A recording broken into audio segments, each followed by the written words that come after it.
Services and Digital Assets Librarian here at the library at Simmons College. And I'm Jennifer Ferguson. I'm the Liaison Librarian for Arts, Humanities, and Creative. We're going to be presenting today. Our research project has three main parts. At this point, we're about to add a fourth, and maybe we can mention that at the end. But first, we just want to talk about why study streaming media. Simmons Library has been at the forefront of streaming media. Jennifer came on board 3 years ago, almost 4 now, and really brought streaming media. It was one of my first projects. Yeah, bringing streaming media to campus. So actually, Simmons is positioned really well to be leaders in the field because a lot of institutions are just now starting to think about streaming media and just now approaching it. But here at Simmons, we really started the conversation much earlier, and those were due to pressures. Distance learning, we've just launched 2 very large programs in nursing and social work here at Simmons. Faculty demand for the flipped classroom, so that basically means that faculty are asking students to watch videos and documentaries outside of class and be prepared to come into the class and discuss it. Non-DVD compatible technology. So a lot of you know that Simmons as a campus does not have VHS players anywhere on campus. I think there's one that one faculty member was able to find. But in general, they made an announcement that they're not technology is not supporting DVD, there are no VHS players, they will not support that technology. And as a result, the library has really been weeding our collection. So we've pulled all of our VHS tapes from our collection, and we've been filling in with DVDs and replacements in other ways, including streaming media, and staying relevant to our patrons. So everybody, who here has a Netflix account, right? Who has a Hulu account, Hulu Plus, right? All the students raised their hand. So that's really important. This is a medium that students are really familiar with, and often they say, why can't I do it this way? Why is this not the default? And then I think when we did our latest change, our network provider, so the Simmons Technology did a network upgrade, and they did a study, and I think it was something like 80% of network traffic after 5 p.m. is on Netflix alone. So that's coming from the residential campus, right? And streaming media accounts for like the overwhelming majority of use on campus. Okay, so the first thing that we were looking at, there was a pilot study done on a particular mode of acquiring streaming videos. And as Annie mentioned before, we've been doing streaming at Simmons for quite a while.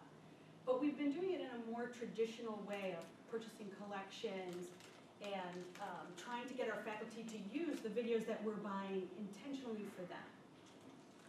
What we're finding was very difficult to get uptake with certain collections. And one of the things we found was an Australian study that was done in 2 universities in Australia.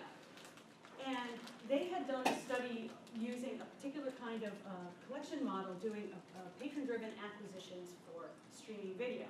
And they'd done a lot of research on streaming video, and they found out that there was a significant improvement in return on investment versus DVDs. It was 2 different colleges, very different profiles, similar sizes.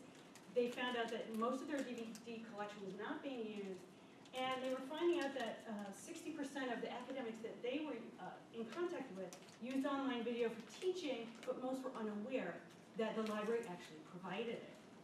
And so we have a question: is our experience the same as the Australian universities? Would our FTE, and in this case we're leaving out our collaborator, who's Scott Stangram from Umass Amherst. So all of this research was done in collaboration with Scott. So we have data from both Simmons, which is around 4K FTE, and Umass Amherst, which is around 28K. And where we experienced the same issues, what was driving the lack of uptake? And could we find a way to figure out if faculty were going to use the videos? Was there a way to crack the awareness gap, getting our faculty to use the resources we're purchasing for them? Okay. So we're going to talk a little bit about the situation with DVD. All right, so DVDs, they're now becoming the standard practice on campus. So a lot of libraries collect DVDs and purchase DVDs actively as a way to adhere to the permanence of the material for the collection. So that basically means that libraries feel that when they purchase the DVD, that the material is stable, it's on the shelf, it's going to be there long term. So they feel good in making this investment. And again, a lot of libraries still have VHS tapes. We currently do not at Simmons, but so for example at Umass Amherst, they do. They still have a lot of VHS tapes. So, oh, I don't know.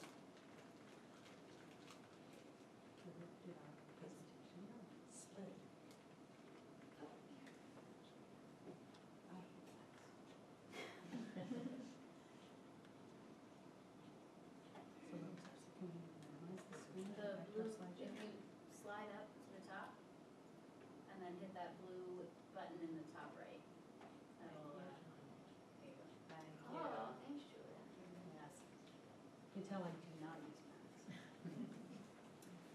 Okay, so the next slide is basically going to talk about the myth of this idea of permanence, right? So this basically says that when we add things to our collection as DVDs, we assume that they're going to be checked out. And we assume that we're collecting for a specific curriculum or a specific faculty researcher's interest. And that's not what we're seeing. As you can tell, and this happens with a lot of other collections as well, the percent of the DVD that gets checked out, and again, all of this data is coming from our integrated library system. So when you check out an item, that's where that statistic is coming from. So when you check out a DVD, the percent of DVDs that have been checked out more than 5 times is shockingly similar at both campuses. And they have 4 times the student population, if not higher than we do. So only like a third of our DVD collection that we're spending a lot of money on building as a collection for our campuses is getting checked out more than 5 times. And there's a reason why we're going to talk about the number 5 in a little bit. 5 times in what time frame? The whole lifetime, and we're going to talk about that in a minute. Yeah. The whole lifetime Yeah. from purchasing that DVD to the current day. Yeah. In fact, you're getting at exactly my next point, so that was really a good question. So percent of DVDs checked out post-acquisition, so any time that we've bought the DVD, from when we've acquired it to how many times it's been checked out. There's 2 important things about this statistic. The first thing is, over time, all-time notice, we have from when it was purchased and how long it was owned after initial purchase. DVDs actually start dropping. The number of checkouts per DVD actually drops over time. So you get the most checkouts early on when you first purchase it. And there used to be this idea that you bought a DVD and it didn't get checked out a lot early on because people didn't know about it and word of mouth built, and then they started checking it out. It's actually not true at all.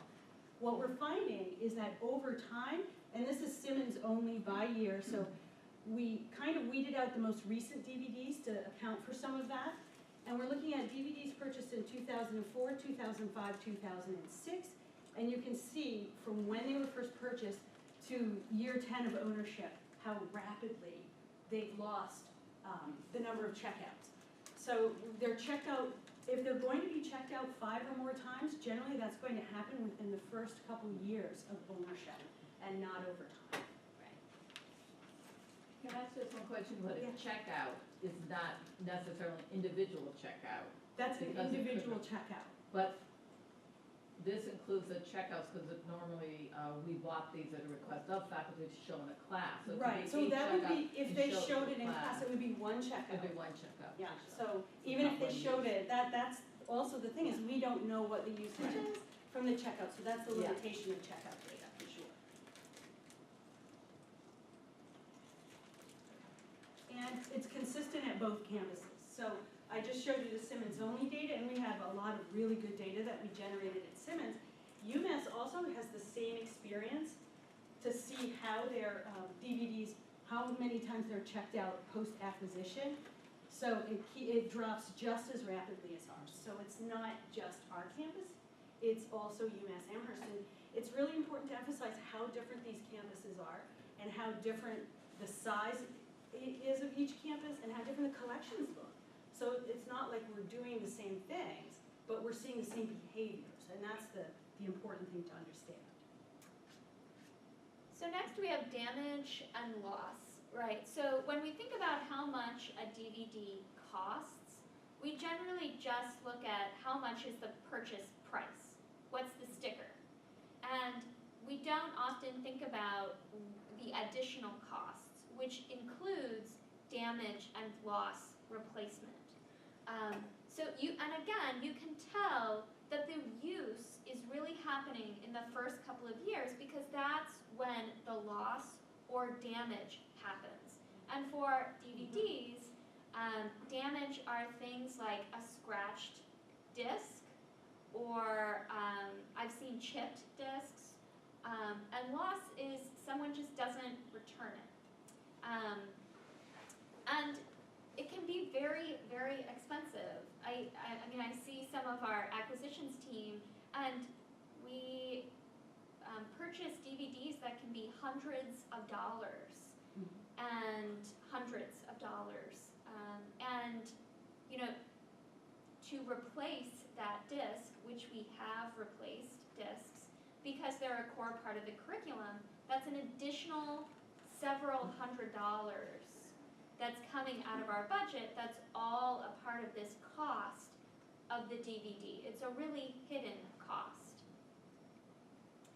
So in addition to the loss, right, so on average, this is the cost of a DVD.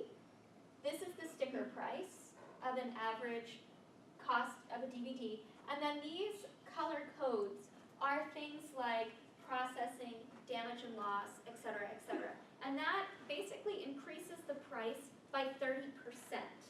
So the original price of the DVD, plus you add in the formula of processing, labor costs, replacement, et cetera, and that's a standard industry cost. And we can talk about, if you have questions about where that comes from, Jennifer can talk about that at the end.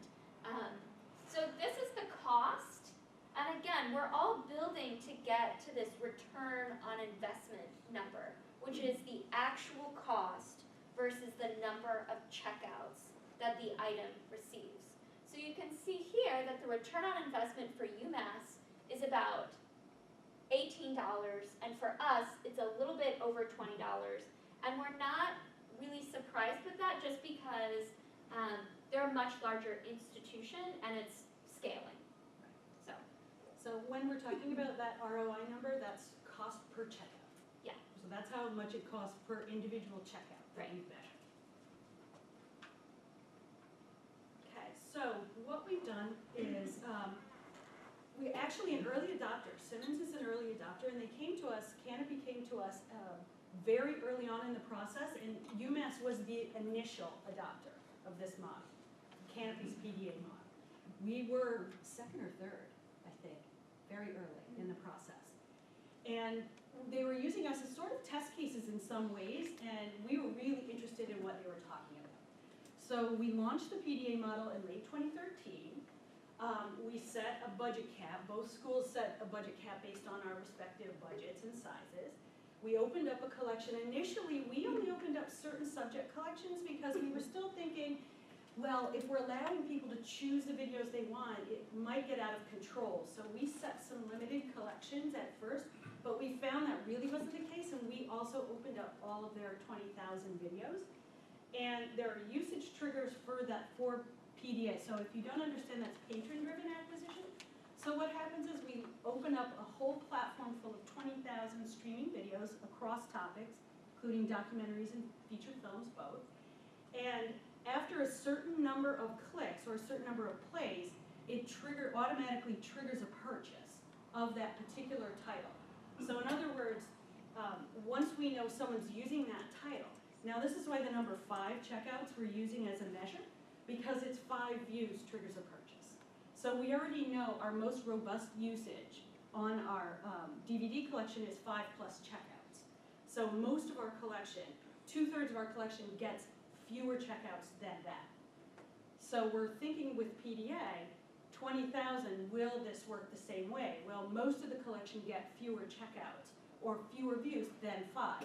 If most gets more views than 5, it could trigger a ton of purchases. That's why you set a cap at the start, because it shuts down after a certain amount is spent out. And this specific purchasing model, this patron-driven acquisitions, is really a big deal in the ebook market right now. Nobody's really talking about it in streaming media except for Canopy. Right. And in fact, they're actively hostile, as we found out yesterday. I wasn't at the vendor day. We'll talk about that.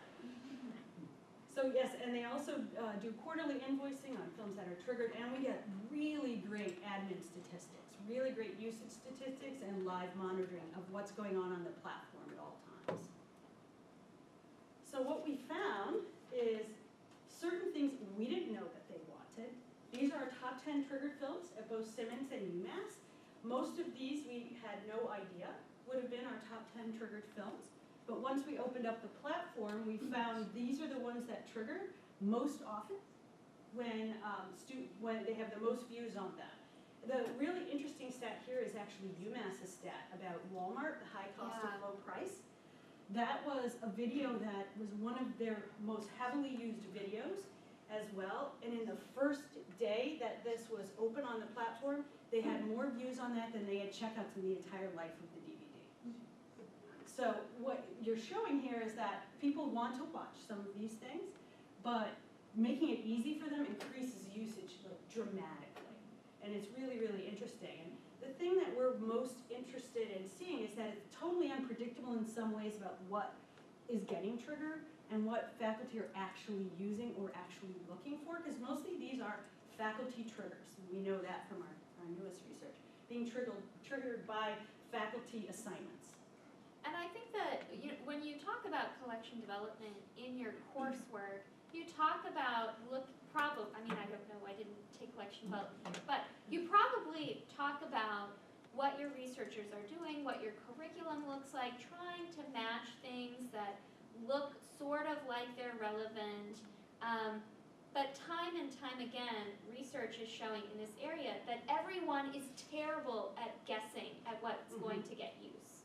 So the nice thing about this model, again, is that we don't have to guess. We can let you tell us what you actually want. We expose everything, but we only pay for what you use. Right. And we only buy, actually, or pay for what we use a lot, okay?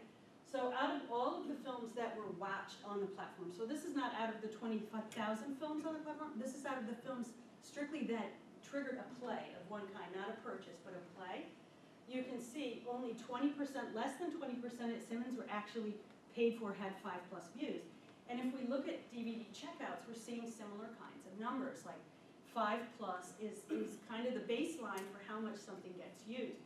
So they watch 5+ views, and 80%, more than 80% of the videos that were watched on the platform, we did not have to pay for. So if you think of it this way, if someone gave us 20,000 DVDs, they just gave it to us, right? And we paid for 100 of them, but the 19,900 are still sitting on the shelf, available for watching if someone wants to, but we're only paying for the slice they're actually watching. So it's seamless to patrons. They have no idea that they're triggering a purchase by how many times they're viewing something.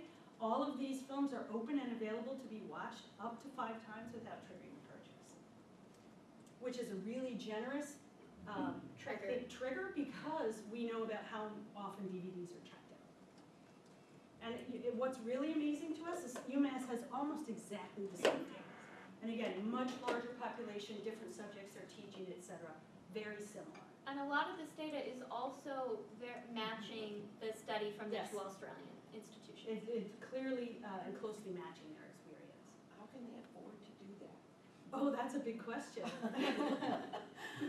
So Canopy's business model is a lot like a startup. They run Yeah. very lean. They only have 30 So will that people working change? there. Probably. They only have 30 people work. In the future, yes, they might decrease the triggers. It might go down to 4. Canopy has said they do not plan on changing their business model in any time in the near future. I think it's also really important to remember that Canopy as a company was built by a woman who comes from the film industry. Right. So she is really actually interested in getting money back to the film producers and directors. And it's really just her way of creating a new market in education. So she's actually not interested in creating a ton of wealth herself necessarily. She's more interested in getting money and rights back to the film producers. They Canopy, what is it, like 85 cents on every dollar they earn goes back to the filmmakers? It depends on It which. depends on yeah. which, I think it's like 70 to 85%. 70 to 85% goes back to the filmmakers. So they compensate the filmmakers a lot better, which is why their collections have grown rapidly over the last couple of years. So this next slide, This is the one we introduce at conferences as 2 of the scariest slides librarians ever want to look at. so we can't necessarily talk to you about how much we paid for, so this is a comparison, right? So this is a streaming media package that we outright purchased a few years ago. And it's from a different company, and I can't tell you how much we paid for it because we signed a confidentiality clause in our license. But I can tell you that there are 1,000 films in this collection that we paid for. So these are on our virtual shelf that are not going anywhere. And there have only been 34 playbacks. No, 223 total on the platform. Oh, I'm sorry. Yeah, 34 total on the entire collection in April 2014, Okay. which was the month of highest use. Okay, so a playback on this is any click on that button. Canopy triggers a play, considered a play after 30 seconds of view. This particular provider, it considers it a playback if someone clicks the play button. That's all they have to do. Even if they click it and say, "Oop, that was a mistake," and they back out. That's a play. Okay. So 223 on the total platform. And that doesn't take into account if you're playing the same video. No. So it could be a course, and we actually suspect that it's one specific course assigning one video. Well, we do know in April 2014, the month that had now we're talking about 34 total playbacks on a whole 1,000 films. 25% of those were generated by one title. So you're paying. No, I'm sorry, 74%. 25 total, 25 clicks out of 34, 74% were a single title. And that was our assumption when we started graphing this, and that's what it is. So basically, we're paying for this, all of these 1,000 films for One video. 5 plus films with 5 plus playbacks were only 3 on the whole platform. So if you're watching one video and you hit play, and then you hit pause, have discussion, then you hit play, does that count as another play? No, Okay. no. When you're in the same session within a browser window, once you're in that session, and even if you pause it, that's still one play. Okay. When you close the session down, that would recalculate, and then if you opened it up again and started watching, that would be a second play.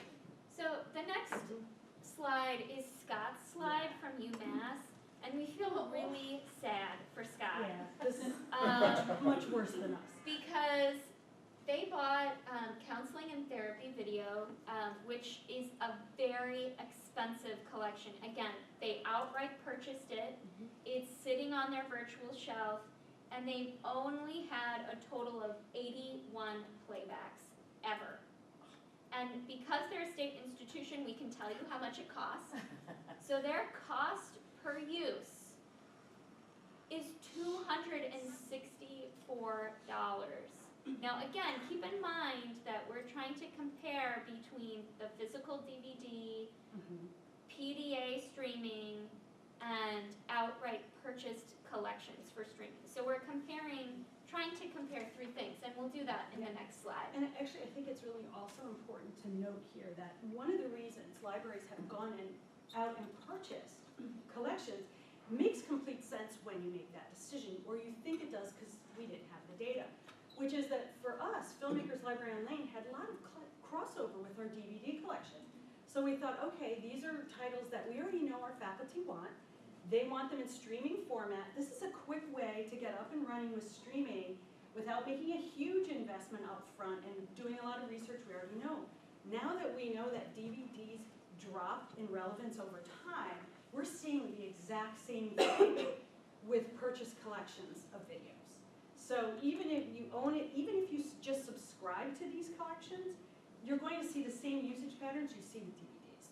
So you can't use that as a marker of a way to develop a collection there in streaming, and this is media in particular, because we already know that usage drops over time, which we didn't know when we made those decisions, or Umass didn't know either. So this next slide is basically doing the comparison of the three models. So we've got Umass and Simmons data. We can't do the purchase collection for our school, again, because of the confidentiality issues. But I think it's also really important to point out that for the Canopy PDA, the triggered number 56 and Umass's, that's as of right now. All the rest of the data is year-long data.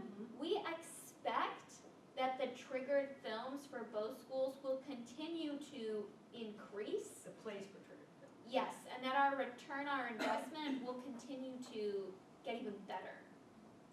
So as you can tell, I mean, this model is really great because we're taking into account the relevance goes down over years, and we're letting the patrons tell us what they want to buy. And I think one of the really crucial pieces of information that we need to talk about on this slide as well is what plays per triggered film actually means. Because there's a lot of confusion about this when we talk about it. So what that means is plays on the total platform, number of video plays per film that was actually triggered. It's not necessarily the number of plays on every triggered film that we have. So like we triggered a film and there were 56 average plays. That's not what it is. It's 56 right now, average paid per the whole platform on views. So most of the views on our platform we do not pay for. So in other words, most people are watching films on the platform that we are not paying for. Most of the majority of views, and that's what we saw in that other slide, that 80% of the films on the platform that were viewed, we did not pay for, and that's reflected in that statistic. And that's why the return on investment is so good, because unlike a DVD that gets checked out once or twice, that we've still paid full price for, this is a video that gets viewed once or twice, we've never paid for it. Even if a faculty member shows it in class, if they show it once in class to 67 people or 42 people, we do not have to pay for that. It's the 5 views. It's the 5 views. We only pay for videos that get watched 5 times, which is what makes this model so great for us as a library. Okay, so the next part of our research was basically interested, so the Australian study basically came out and said faculty had no idea streaming media was even available on campus, but they really wanted. So we wanted to see if some of the things that we could do, we wanted to investigate what we could do on campus to close that awareness gap. So we had a couple of ideas, and you can tell that, yeah, it did. We get use when you actually promote things. And we promoted things in a few different ways. And we used Google Analytics to get this data. posters, you really can't get any data from that. So So- Scott did the posters, so he usually talks about that. We didn't put any posters up because we were really gathering all the Google Analytics data. But again, we embedded links that had Google Analytics, a Google Analytic link attached to it, so we could gather some information. And then Jennifer's gonna talk a little bit about what we found out, which is Yeah. really interesting. So this was really interesting to us. So the great thing about Canopy is you can find out so much data. They share all their data with us. So we can first find out what are they actually looking for when they're on the platform through Google Analytics. So one of the things that we found out is that producers 9% of the time, a theme, a keyword, what we would think of as a keyword search in library world, that was a constant. The title, 16% was a title, so a known item search, particular person or a particular place. And these were some of the most common searches that were across both of our platforms when people were going in to search the Canopy platform. And then what we did was we took the information about what we knew people were looking for, and we actually pushed it out to those faculty very specifically. So we embedded the Google Analytic track links in email, and we sent out 6 liaisons here at Simmons, sent out targeted emails to our faculty members across subject areas. And Shanti's here, she was part of this project as well, and we were very specific on which collections we would highlight to them based on the data we were seeing and what people were actually searching for and what topics they were looking for. So we really targeted them, okay, did you know that we have this collection of streaming media and it's on this topic, okay? So that was the emails we sent out, the liaison librarians sent out emails. We had 366 sessions, individual sessions generated off those emails. Out of that, 33% were new users. They had never been on the Canopy platform before. Very low bounce rate, meaning they were on the platform for more than a few seconds. A bounce rate is how long someone spends on a given website. So they were on the very low bounce rate on the email. They looked at an average of 3.9 pages on the platform per session, so they're staying there, and had an average duration of a little over 3 minutes, almost 4 minutes on there. The best, of course, bounce rate, pages per session, duration, etc., was LibGuides. And what we've really found is that what we did was we have some very targeted LibGuides meant to lead faculty to video of all formats, particularly streaming video. All we did was push a tracked link above the fold, sort of, in the LibGuide, and we generated a ton of usage with a very low bounce rate just by putting that in a different spot in the LibGuide, just featuring it up front.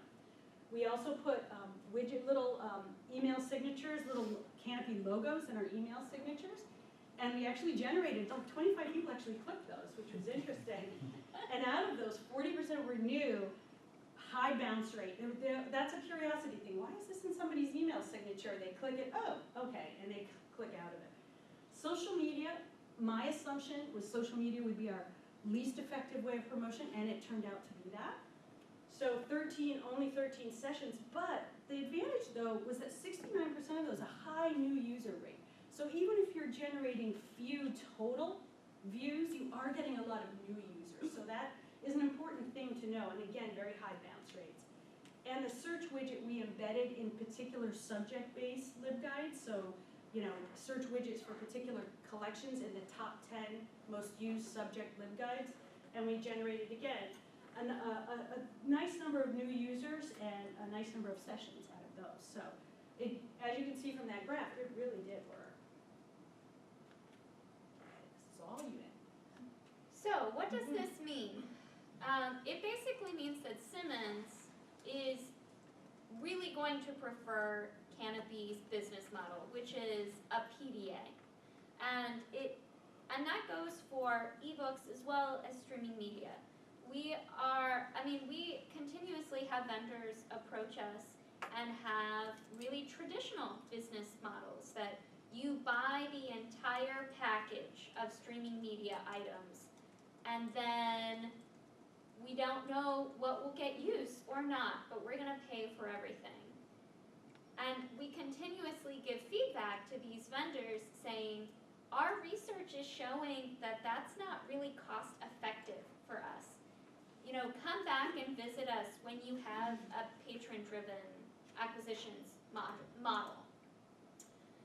Sage is one of the biggest players that has moved into streaming media recently, and I had a very frank conversation with our Sage sales rep and said, this material looks super great, but the cost for, I can't justify the cost when I don't know if it's gonna get use or not. I really need it to be in a more flexible, patron-driven model where I'm paying for things where I know people are actively using them. And then the other great thing about our research is that we've kind of figured out how to really effectively market things to faculty. We need to email them from the liaison to the specific department, and we need to target things within the collection that means something to them. So Jennifer highlighted the Criterion collection for the film people. Shanti, I think we did psychotherapy.net. Jeremy did environmental studies. Linda did business. I don't know that she had library. I don't know that she had the library school yet. No, but we did outreach to them at their faculty meeting. Okay, so it's really about targeting a specific group from a specific person so they don't just throw it away. It's not just spam or to the trash can.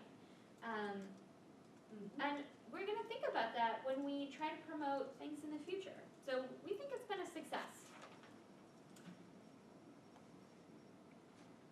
Okay, so now what? One thing that we also hear from people when we go out to conferences is that liaisons are really scared that this is going to take their job in terms of collection development. They are really against patron-driven acquisitions because they feel like it's their job to build the collection. And taking them out of the equation is really threatening to their job. And we try to emphasize that that's not true. That has not been the case here at Simmons, that the liaisons have been really involved originally with setting the original parameters of what we opened up to the community. They've been engaged with the data, so they've gone out and talked to faculty and said, this is what's being watched in your area. So it's not, it doesn't need to be as threatening as it sounds to liaison librarians. And then the other thing that the questions that we're asking now and starting to really examine data is, how long are people watching for? Is it in or out of the classroom? So for getting to our library director's question of, is one checkout from a DVD in the library, how does that count? Because 600 people are watching it as an event versus one student watching a streaming film in her dorm room. It's hard to say. We don't have data on that yet, and we're thinking about how we're open to suggestions on how to gather that data. Well, related to that, I'm thinking with the way the teaching method changes more of the flipped classroom. Right. So instead of a faculty member showing one time to the full class, if they assign individual students to do it on their own. Right. So that would Yeah. definitely impact our Right. costs, because all 20 students would see it independently, that rather than 20 sitting together and watching it. Yeah, and the data that So we watching just got back from Canopy, I asked for, and again, if you go to the Simmons ACES dinner that's coming up, Jennifer and I are going to be talking about how you gather data and look at data and how to build relationships with vendors to do projects like this. But one of the things I asked for to get at some of these questions is the referring URL. So what's the URL that people are coming to directly before they hit a Canopy video? And for Simmons, I would say, again, just glancing, we just got the data. 75% are Moodle pages.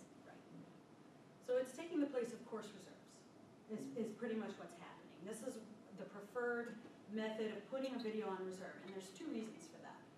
Because what Daphne was just talking about is really important, is that the faculty can have the expectation that this can be watched conveniently and easily by the the student because it's at their fingertips in their Moodle course page. So they have no reason not to watch it. So they can't say, oh, I went to the library but the DVD was checked out and I didn't have 3 hours to wait for it to come back, so I can't watch it. Or it was broken. I went to the library and the DVD was scratched and they haven't gotten a new one yet. No excuses for that. So the faculty have the expectation that they can watch that on their own and come into class and be prepared to discuss it. So that's one of the things that's important to know about Moodle. That is how they're using it, and it is kind of what our expectation was, and that's being confirmed. The other question we're really thinking about is now some of our videos that were originally triggered are coming up on their lease, and they're going back into the pot to be triggered again. If So- triggered again. And we're interested to see if they're triggered again, if they purchase another trigger or not. And if that shows us, again, that the relevancy of these films is actually much shorter than we think it is. How long is Traditional. that lease term? It depends. You can choose 1, 3, or 5 years. And Jay, I don't know what ours is. 1 year. 1 year. I think Umass might have different, they might have a different lease model than us. I think they do. I think they're on 3 years because just their first films are coming back also. That's right. And I think they've Yeah. been doing it a little bit longer. So we're interested to Yeah. see what gets triggered, if things get triggered again. And how frequently. Yeah. So if we see that DVD usage going down over time, can we expect to see 1 or 2 additional triggers perhaps, and then see it drop off after that, or none? Or maybe that was assigned in that course that semester and it's never used again. Because again, faculty don't use each other's teaching objects all the time. So this faculty member might think, this is a great object, I'm teaching with it this semester. They don't teach that course again for another 1.5 or 2 years. We don't see any usage on that title during that time. So we're really curious to see how that's working. Because again, it's very hard for us to predict what faculty are going to use from semester to semester, except for certain course reserve book materials that we know about. But it usually is very, very hard for us. DSM 5?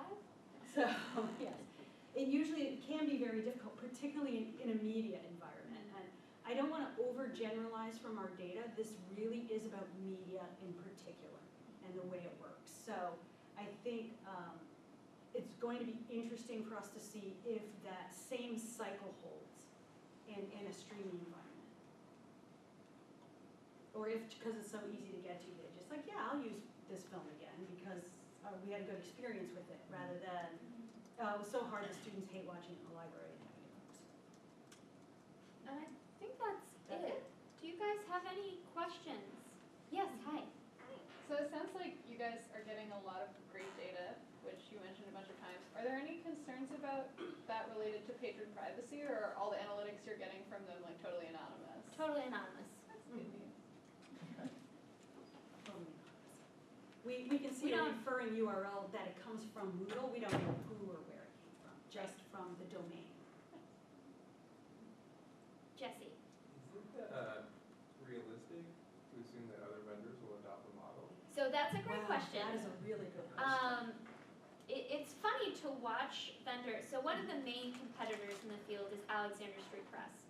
And they are coming out with a PDA model themselves. It's not as good as Canopy's, but they are, I wasn't at vendor day. Does somebody want to talk about Alexander Street Press? Yeah, it's interesting because I think that your research is really having an impact on what other vendors are doing because they are launching a PDA model in May, and the prices for it are surprisingly familiar, the same prices that Canopy is offered. Yeah. Well, at our last conference presentation in February, the Alexander Street vendor cornered us afterwards and did say that this is driving the conversation, that we're out there with this data. Yeah. So, yesterday, I can talk about the guy from DocuSeek 2. He was actively hostile, and he was a sales rep who was actually hostile to not only the idea of PDA, but he said it's librarians abdicating our duty to shape collections when we do that. Yeah, that'll get you a lot of fans. That's going to get you a lot of fans. Because my answer to that, and we have had this question at conferences, my answer to that is no, it doesn't, not at all. we're still making the judgment that this is worth opening up to our patrons. We still have to make the judgment on the content itself. DocuSeek, for instance, they have a lot of really old, like healthcare and scientific content. If we said, should we do a PDA with DocuSeek, we might say, not really, because their content's pretty old, it's not that relevant. So we're still shaping that. We're just only paying for what actually gets used out of the collections we make available. I think that it's also really important to think about, we evaluate All collections the and time. material, especially electronic resources, on other things as well. Is Yeah. the platform super hard to use? Yeah. Does it break all the time? Mhm. You know, is it supposed to have subtitles and it doesn't actually have subtitles? Yes. That's a really good point. And from going to vendor day yesterday, I looked at the other platforms and they don't compare at all to Canopy, which really takes its inspiration in some obvious ways from Netflix, which Right. I really appreciate. Oh, yeah. It's so much more user-friendly. And some people say, well, you've had these other collections, and we've had streaming collections for a long time at Simmons. And how come the faculty aren't using them? Did you not promote them? And we did. I mean, we did a lot of promotion. We were in front of faculty a lot with it. We sent out a lot of information. But And they it's, ask for really hard titles. yeah. You know, we have to give up on, I mean, we have like 1, 2, 3, 4 people on our team that source these materials. Like if a faculty member goes out and says, I love this VHS, go find it for me in streaming. It takes so much time to do Does. that. And by the way, Canopy offers that service for free. Yeah, they'll go out and find it for you and put it up on their platform and pay the licensing rights to the filmmaker and do all that for you, which is really nice. But so one of the reasons I don't think we had such good uptake with some of the other packages is that they're really hard to use. They're hard to use. They're complicated. And they break. Yesterday, I heard all of these vendors talking about, oh, we have all these clips and playlists. Yes, faculty don't want those. They don't. And the more you sell, like, all of the bells and whistles, the more in their head, this is going to be hard to use. Yeah. I just want something I can click a button and it'll play. And it's clean and it's easy to see. So Canopy, when we first sent that out, I sent out links to these other products many times to my faculty, never had the same response. As soon as I sent out Canopy, the response was huge. Because they looked at it and said, this is great, this is beautiful, you know? I know how to use this without learning a lot. And I think that goes back to the Yeah. business model. You know, when you have a business model that's really expensive because you as a business are adding a ton of added value. You know, you're building all these bells and whistles and you're paying people to make all these bells and whistles. You know, that comes back to the price of the end user, which is actually student tuition, right? Like, Yeah. it trickles up to all of our budgets, you know, and it's like, do you, as a patron or a faculty member, want those bells and whistles for the price, you know, that it costs? They No. just want the film. They just want the film. They just want the film. The play button, the pause button, that's about as far as Yeah. it goes. Mhm. Any other questions? Again, Jennifer and I will be at Simmons ASIST dinner, so we can talk more then. Susan, do you have a question? I was wondering if you know, how old is Canopy? Because it seems It's like, new. It's Yeah, new in the US. Mhm. They're actually powerhouses, because they're an Australian company. They're powerhouses in the Pacific.